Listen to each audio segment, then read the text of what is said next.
मेरे गुरु भाई बहन को आज फिर से मेरे चैनल पर स्वागत है। मैं आज एक भाई बहन का कहानी सुनाऊंगी। अगर आप सभी को कहानी पसंद आए तो मेरे चैनल को सब्सक्राइब कीजिएगा, वीडियो को लाइक कीजिएगा, ज़्यादा से ज़्यादा शेयर कीजिएगा। जय शिव कमेंट बॉक्स में ज़रूर लिखिएगा, भूलिएगा नहीं। एक छोटा सा शहर में एक भाई बहन रहते थे। बहन बड़ी थी, भाई छोटा था। बहन का शादी वादी हो गया था, भाई अभी 12-13 साल का था।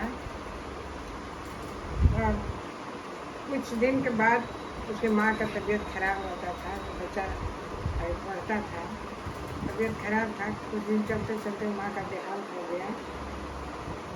13 साल का बच्चा था, बहुत मन से दुखित हो गया।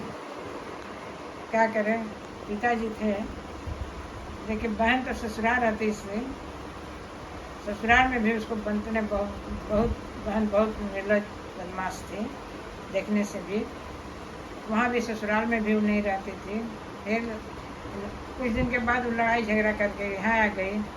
यहाँ आए तो सब लोग गांव घर ही सोचा कि चलो भाई, अभी घर में कोई है नहीं, तो भाई छोटा है तो देखेगी। लेकिन कुछ दिन रहते उसका मन में लालच हो गया। भाई को कुछ नहीं, घर में वो देखना ही नहीं चाहती थी कि भाई अगर कहीं चला जाता है तो जितना घर का संपत्ति है वो मेरा हो जाएगा। मन में लालच हो गया। बहन को कुछ नहीं जानती थी, यहाँ तक कि अपने पिताजी को भी कुछ समझती नहीं थी।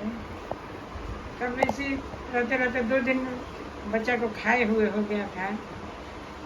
एक दिन गांव का छोटा सा मंदिर था, वहीं पर जाकर लगा सोचने कि मेरी माँ तो बचपन में ही छोड़ के चली गई। सोचे कि बहन देखेगी तो बहन भी तो ऐसा ही निकली, अब मैं क्या करूँ, कहाँ जाऊँ। सोचते सोचते अभी 13 साल का बच्चा का उम्र ही क्या था।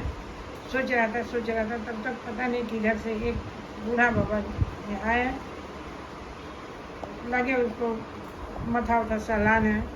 बोले क्या हुआ बाबू, काहे तुम इतना निराश बैठा है यहाँ? तो बोला कि बाबा कुछ नहीं, घर का स्थिति है, माँ आज से 5 साल पहले चल बसे। बहन आई तो सोचे कि बहन तो देखेगी, तो बहन तो सोचती है कि भाई घर में रहे नहीं। आज 2 दिन हो गया खाए हुए, घर में जान ही नहीं देती है। समझ में नहीं आता है बाबा कि क्या करूँ, कहाँ जाऊँ। तो बाबा बोले कि नहीं बेटा, तुम धीरे से काम लो, हमारा कोई बाल बांका नहीं कर सकता है, बंद क्या करेंगे।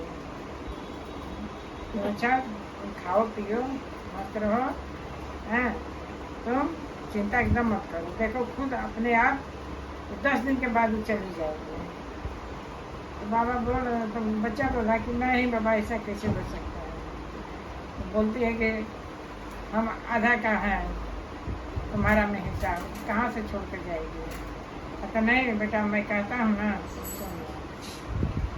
और उसके बाद 10 दिन का बच्चा का मन में ऐसा आया, 10 दिन का इंतजार करने लगा। 10 दिन आया, फिर तब तक उसका पति आया, बोलता है कि क्या मिला तुमको, कुछ हिस्सा उसा मिला? तो बोलते नहीं मिलेगा ना, अभी नहीं मिला।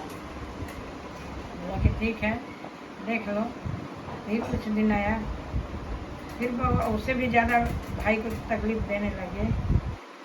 और गांव घर बोला कि यहाँ रह जाएगी, इतना छोटा बच्चा है, उसको देखभाल भी नहीं करती है।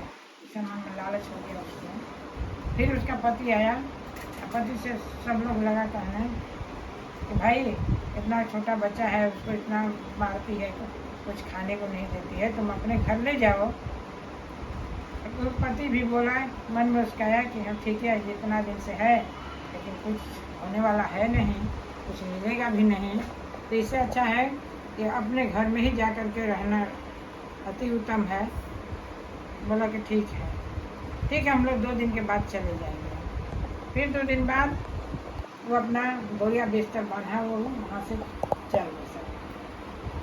फिर अपना बच्चा मन में सोचने लगा कि बूढ़ा बाबा जो आए थे तो ठीक बोले, जैसे बोले वैसे ही हुआ।